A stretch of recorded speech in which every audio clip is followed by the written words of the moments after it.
মানুষের মনে প্রতিদিন 60 থেকে 70,000 পর্যন্ত চিন্তা উকি দেয়। এর মাঝে শতকরা 80% চিন্তা নেগেটিভ এবং 20% চিন্তা পজিটিভ। 80% চিন্তা নেগেটিভ মানে হলো এই 80% চিন্তা দ্বারা আপনি নিজের অথবা অন্য কারো ক্ষতি করার চিন্তা ভাবনা করতেছেন।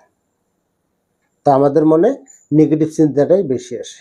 আপনি নেহাত অনেক ভদ্রলোক, অনেক ভালো মানুষ, তাই আপনার দ্বারা হয়তো অন্য কারো ক্ষতি হচ্ছে না।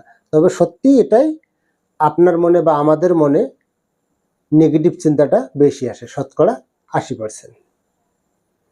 আপনি একটা কথা তো শুনছেন বা জানেন যে আমাদের কাছে সব সমস্যার সমাধান আছে যদি সমস্যাটা হয় অন্য কারো।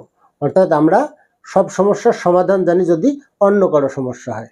আমরা স্বভাবতই মানুষকে উপদেশ দিতে বেশি পছন্দ করি। আচ্ছা, আপনি একটা কথা চিন্তা করুন তো, যদি আপনার কাছে সব সমস্যার সমাধান থাকে, আপনি যদি সব সমস্যার সমাধান করতে পারেন, তাহলে আপনি আপনার সমস্যার সমাধান কেন করতে পারতেছেন না? কারণ আপনি আপনার মনের নিয়ন্ত্রণ নিতে পারতেছেন না।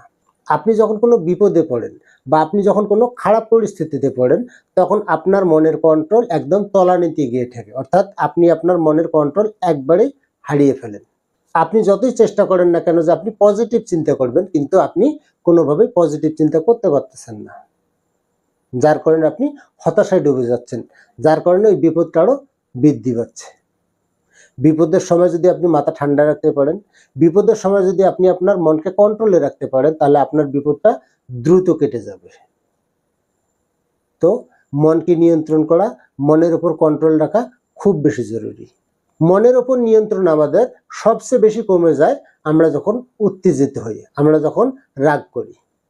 আপনি আজ পর্যন্ত কোনো লোককে শুনেছেন যে রাগ করার সময় ওই একটা কথা যে বলে না যে আমি চিল্লাচ্ছি না, এই কথাটা কেউ ধীরে বলতে পারে না।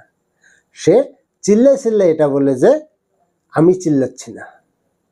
অর্থাৎ তার মনের উপর তার কন্ট্রোলটা কতটুকু আপনি একবার চিন্তা করেন।